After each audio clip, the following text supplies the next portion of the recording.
Rhythm, get your feet wet, so to speak. I agree, and I like it because it's a lot like a basketball game when you're getting started and you pass the ball around so everyone touches it early and gets involved in the game. In this case, it's not just dumping it to a back and he's able to run with the ball, but you get your offensive linemen involved because they get to get out and run and hit people in the open field. Everyone getting their feet wet early. Now with the play clock about to expire, we get a whistle and a timeout. They'll have 2 remaining as we step aside here in this first quarter. So from the 39 now, they'll come up on a 1st and 10.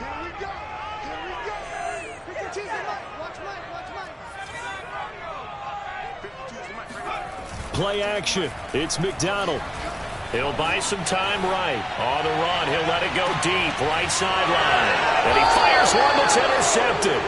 Picked off by Jamal Adams. A young quarterback, Charles, rolling to his right. I know he's right-handed, but is that one that maybe a veteran sticks in his pocket? I think so, but you have to remember with young quarterbacks, it may take a few years before they get all the stuff out of them that they did earlier in their career or even in their college days when they were used to being dominant. In this case, the NFL veteran defense ended up winning the battle. And he can only manage to get a couple. 2nd and 8 coming up. Certainly a nice job there by the defense rallying to the football and getting him on the ground, but I think the play gets made by the defensive front because if they can't get upfield, their job is to go ahead and get low, almost get into a ball sometimes, stack things up, and make it difficult for the runner to find a hole.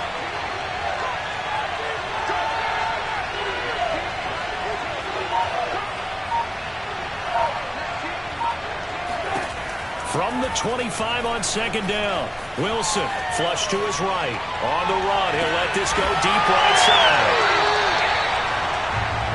He's just got to be thinking, I hope that's not a harbinger of things to come. Very first pass of the afternoon picked. And where do you go from here? Because when you start that way, do you allow that to seep into you and stay with you the rest of the game? Or do you find a way out of it? We're going to find out.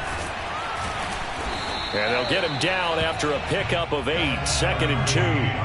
8 yards the tally on that first down run. Here's 2nd and 2. To the right side, this is Taylor. And he'll take this to the other side of midfield before going out of bounds. That's the type of run that Jonathan Taylor gives you so often, and you just can't take it for granted. He finds a way to get those extra yards. The 3rd running back taken in the 2020 draft, but he had the best numbers by far of any of them.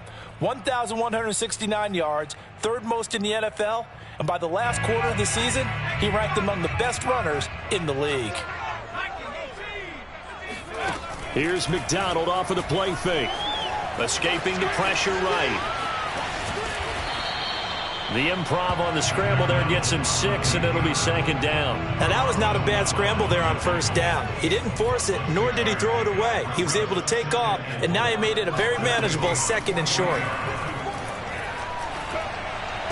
To the sideline, and it's caught, but boy, he's out of bounds. And they try to get him into space coming out of the backfield, but it'll be 3rd down. You can tell they wanted to get that ball downfield, but they had nothing working in the secondary, so he dropped it off to the running back. That one ended up incomplete. Now they face a 3rd down and 4 after that incompletion on 2nd down. Out of the gun, McDonald steps away. He'll find Hines out of the backfield. And he is going to have a Colts 1st down by about a yard. It's a gain of 5 on 3rd and 4. That's a nice job there knowing what his options are. He's out of the pocket to his left. And I thought maybe he'd think about running with this one, but he uses his vision instead.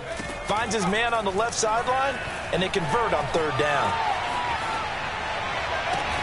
That ball caught by Campbell. And finally down he goes as they work it inside the 10 to the 7. That one nearly 30 yards, 29 officially. So 1st and goal now from the 7-yard line. Here's McDonald to throw. Being chased out left. And he is out of bounds here. The improv on the scramble there gets him 6, and it'll be 2nd down. And we have to give credit to him for buying time and extending the play. But you know, there's some really upset defenders on that one. They thought that they had him. Instead, he was coated in Teflon and got away.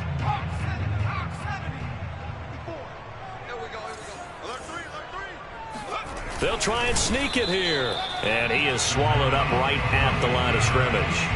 Call it no gain on the keeper, and it's going to bring up a third down.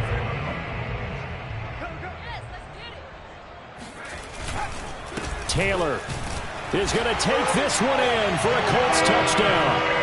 So the second down run didn't work. They run it again on third down and get in. I wasn't sure if they might pass it, Charles. We know that they like to mix it up down here around the goal line.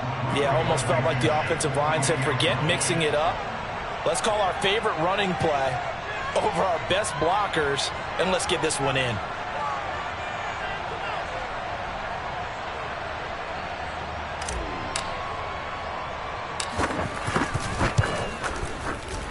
Extra point by Blankenship is up and good. And that makes the score 7-0.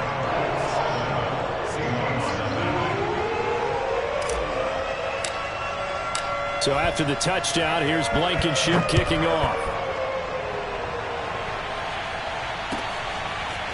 From a couple yards deep, he'll bring it out of the end zone. And ultimately cannot get this out to the 25-yard line as he's dropped at the 23.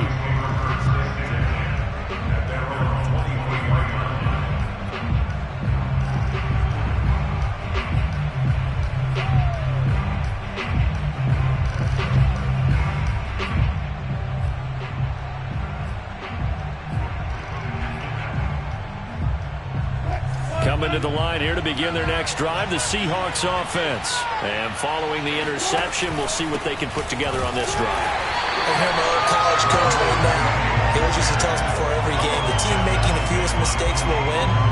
What they're hoping is that that last mistake is their only one of the game. Coaches, that's all they talk about, turnovers, right? Minimizing those and maximizing opportunities. 2nd and 10.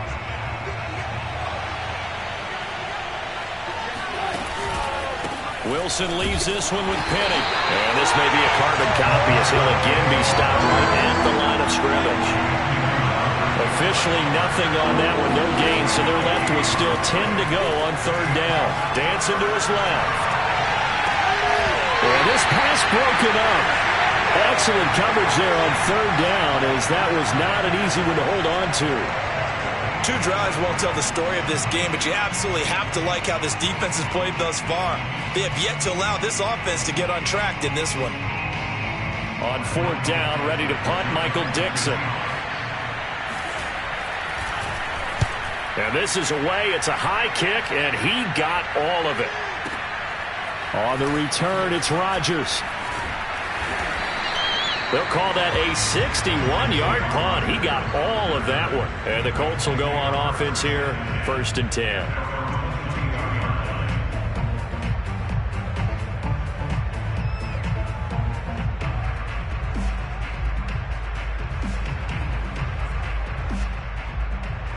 The Colts come to the line ready to start their next drive. And that last touchdown drive, a good mix of pass and run. Defensively, they just looked a little out of whack. And it's so hard to stay up with an offense that has things going so well, where you're guessing and guessing wrong play after play. So what you need is someone on the defensive side of the ball leader, right? to make a big play. Yeah. Throw that balance out of whack. That's what you're looking for now. Not worrying so much about guessing what the play call is. Ball up to the 35 now as they come up on 1st and 10. They go play action with McDonald. Sliding out of the pocket. On the run, he'll let this go deep right side. And it's incomplete. Took a shot, couldn't connect. That was an interesting look there because as soon as he got outside the pocket, I thought he was going to take off and run for yardage. But what often happens now with these quarterbacks who can move, defenses want to try and keep bodies in front of them. And I think that discouraged him from taking off and made him try a pass downfield that fell incomplete. They'll take this to the other side of midfield before going out of bounds. Able to make something out of nothing there. 17 yards and a first down. Final 30 seconds of this first quarter, and it's been a quarter dominated by the guys with the football.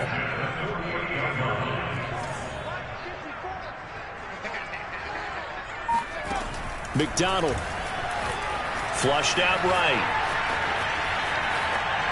And that is caught on the right sideline, but out of bounds, says the line judge.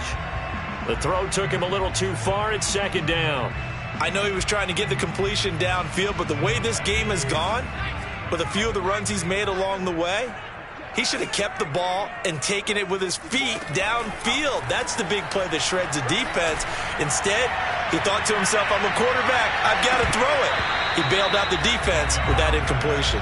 And this is incomplete. Oh, that looked like a sure 6 points, but he could not get that to stick, and that is a golden opportunity wasted there.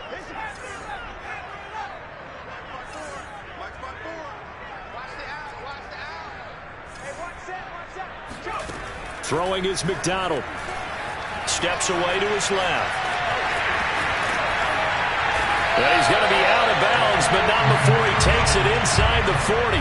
Containing him is becoming a big problem. We've already seen this once earlier in this drive. Yeah, and so now 2 times this has happened. Do you adjust something? Yeah, I think you do. I think you got to start thinking about your rush lanes. Try not to either get too wide or too narrow.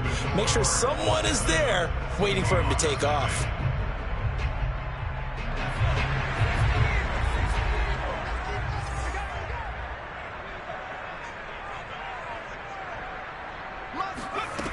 Throwing on first down.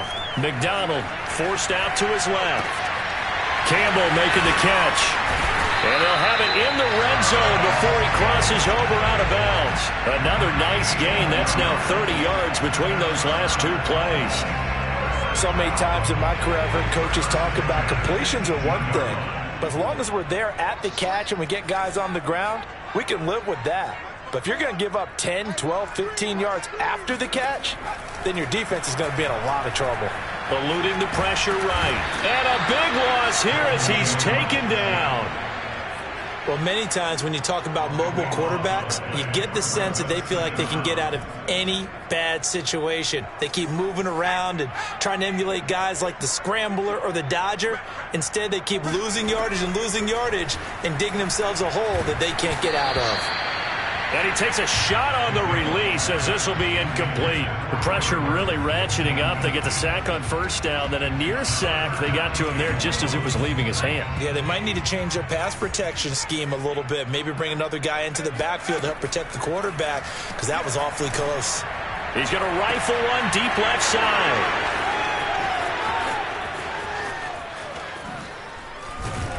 And a very good return as he takes us all the way up to the 35-yard line.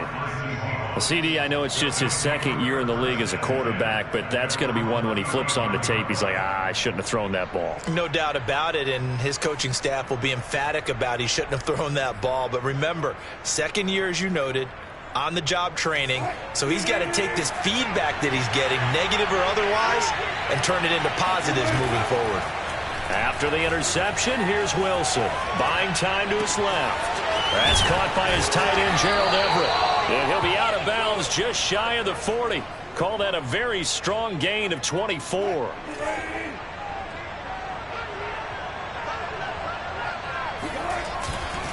A handoff to Penny. 5 yards is the tally on first down. That brings up 2nd and 5. That's a really nice, tough run inside, and they gained 5 yards on it. And to be frank about it, most offenses don't expect to get 5 yards on a play call like that. So when they do, they go back to their huddle with a little pep in their steps. They're starting to think that they're starting to dominate the line of scrimmage. 2nd and 5 now. Wilson. That's complete to the tight end, Everett. Only 3 yards on the catch. It's 3rd down. Not a big window to throw. Coverage wasn't too bad there. Yeah, they had him under wraps pretty well, but somehow